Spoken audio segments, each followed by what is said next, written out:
One of the extraordinary things that we often forget is how much humans on the land impact what occurs in the sea. Here is an extraordinary and world-class example where kelp forests have turned into these marine deserts simply by what we put into the ocean. So things like stormwater and sewage, what happens is the nutrients benefit the weedy species, and the weedy species dominate, and gradually over time we lose our kelp forests and seagrasses. And South Australia is world famous for these transitions.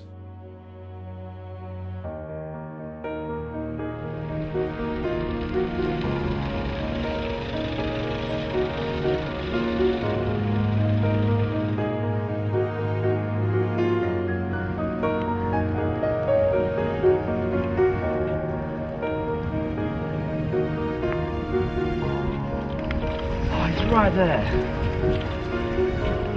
Oh, amazing.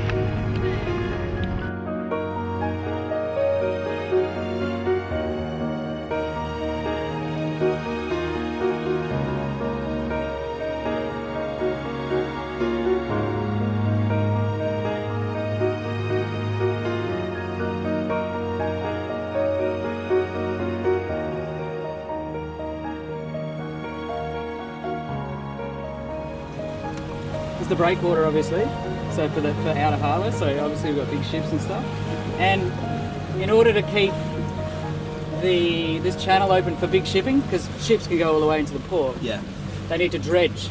So dredging is basically they lay big pipes and they suck up all the sediment off the bottom, and they pump it somewhere to make the channel deep. As a function of that, what do you do with all the sand? That's the thing. Yeah. So what they've done is they've basically made this big sand dump here, which is called section banks. So that's a big sand island, and it's quite a large island.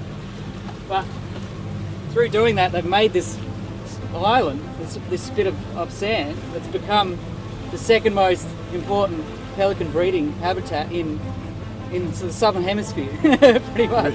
The breakwater is managed by transport because it's a transport infrastructure for the port.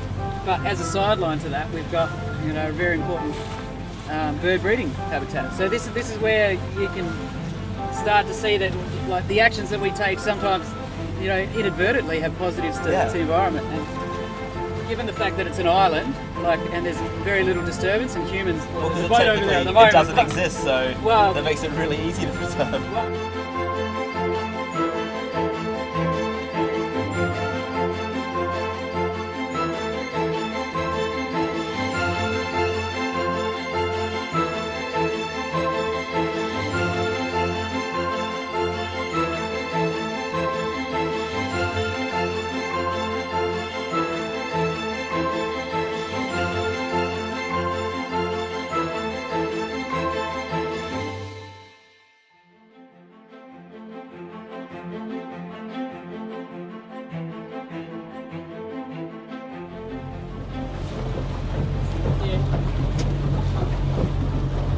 See him?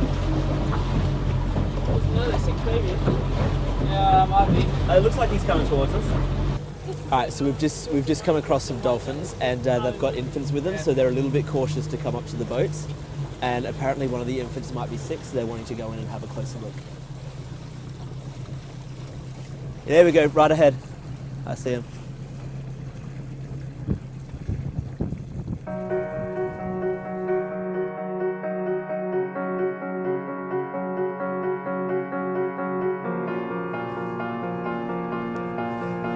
May come close, guys, if they're curious. Right in front of us. Oh, amazing.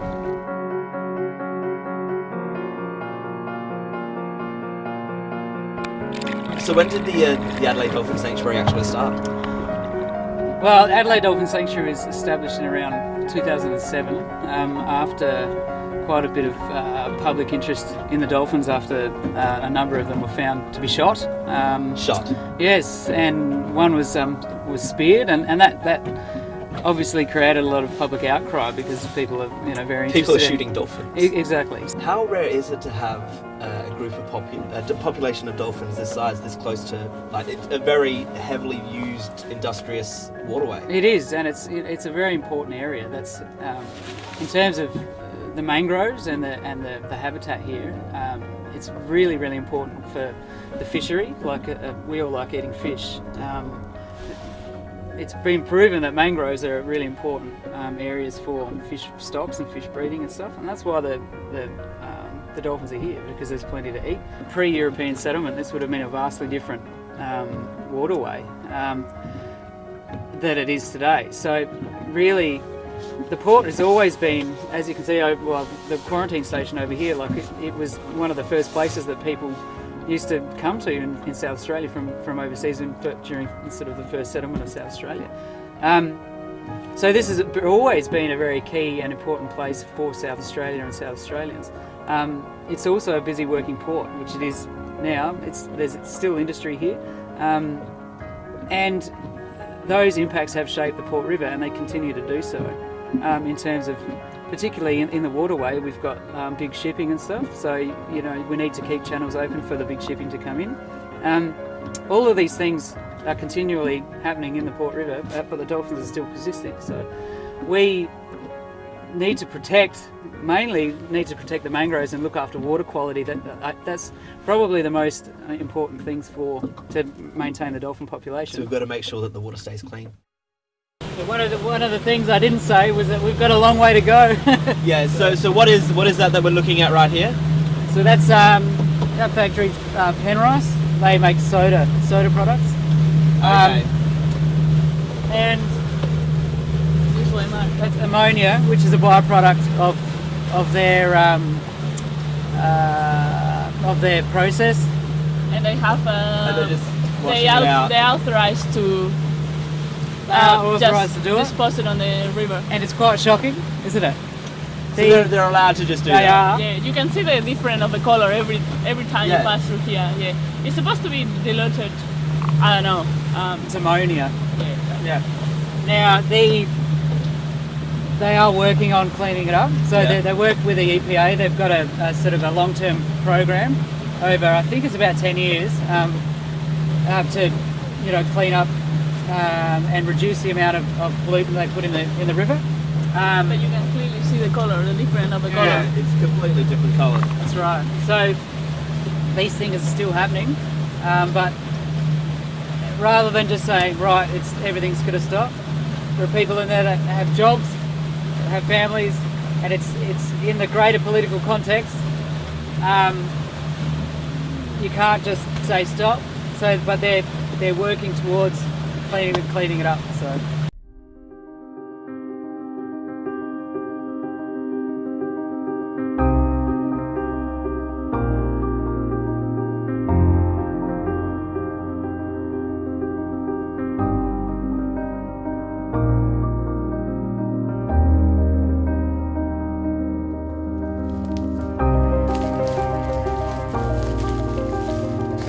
It really does make you wonder how the mangroves are still alive and how they're supporting a population of dolphins, because it is just disgusting.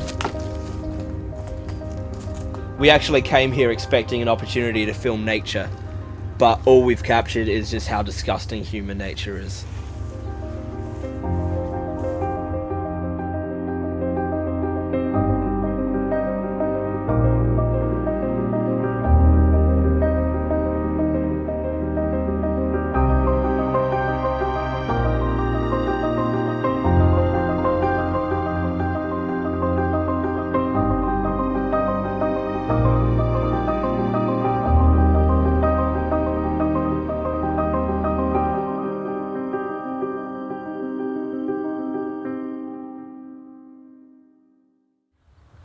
I'm now at the very top of the Port River, which is pretty much as far up as our dolphin friends go. And if you look around, you'll see a lot more real estate as opposed to industry now. And in fact, just over the horizon there is one of the forefront waterfront real estate properties, a suburb called West Lakes in Adelaide. But one of the biggest things which we really need to remember is that before all of this, this land was home to a completely different group of people. And this plaque is just talking about that there used to be water reef beds all through here, and they used to use them to make nets. And if you go to our museums, then you can see these extraordinary nets. And if you look around now, it doesn't still exist. But one of the few things which we do still have is right at the very end, in the thick of urbanization, is a mangrove forest. But they didn't stay here without the help of humans helping them survive the impact of humans. So what have been some of the fights that you've experienced over the decade looking after these mangroves? Okay, there's a new development just over there, housing development. Some of the people who bought into that development were told that this area was going to be completely erased, wiped out. Bobcat come in and clean everything out, and that white beach stand was going to come in from Brisbane, from Queensland. So they were going to Completely bring in... destroy it and put in palm trees so it looked a bit like Queensland Beach. But we were fortunate enough to have on staff a person who had a relative who was into moths, and they did a study on this area and they found a rare endangered moth that hadn't been seen for 40 years.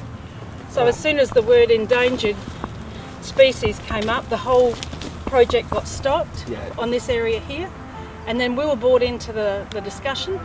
We were then considered as a key stakeholder as a school, which is pretty good. That's very good. And then we talked with the kids, you know, what would you like to see here?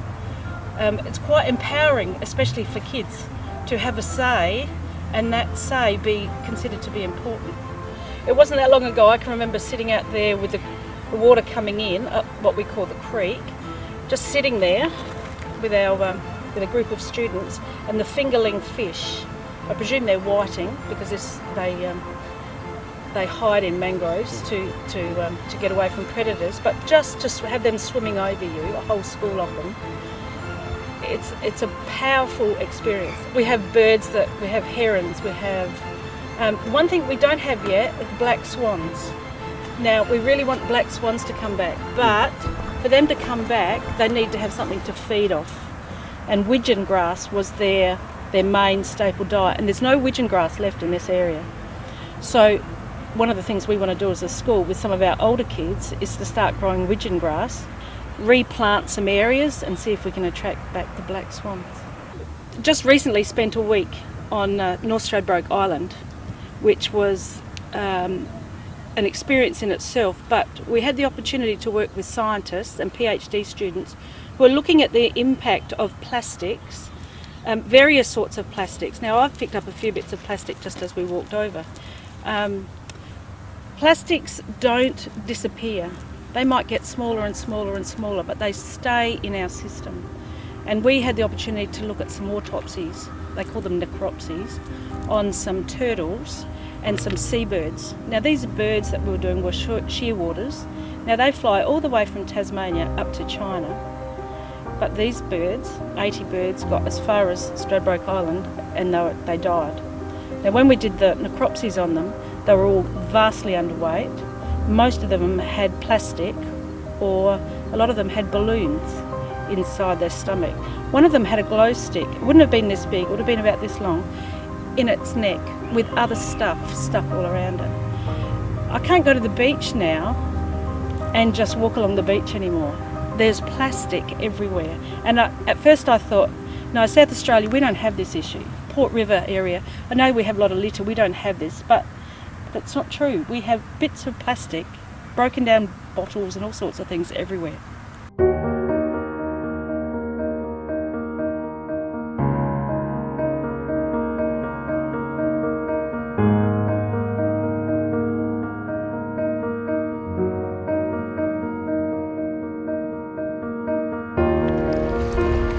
Professor O'Connell told me that in Port Noarlunga there's a sequence of rocks right up here.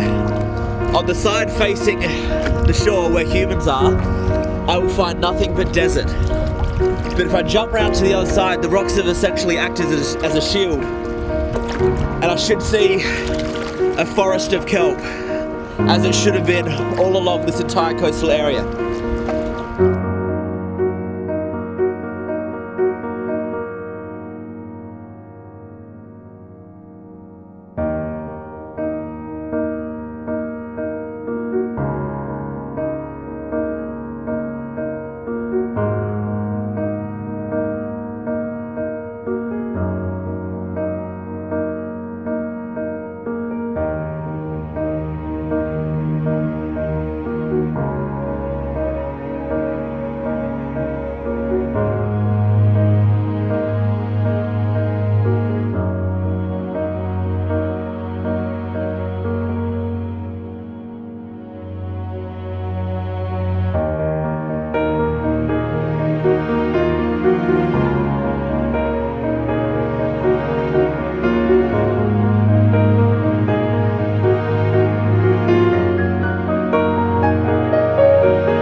Forests and seagrasses are habitat and food for a large range of animals, fishes and vertebrates, the things they feed on. They also are home to algae, marine plants, for which the diversity in them is greater than all the corals and the coral reefs of Australia. So the diversity is just massive, plant diversity, and animal diversity is extraordinary. So lose these habitats to these deserts and we lose that kind of diversity as well as the fishes.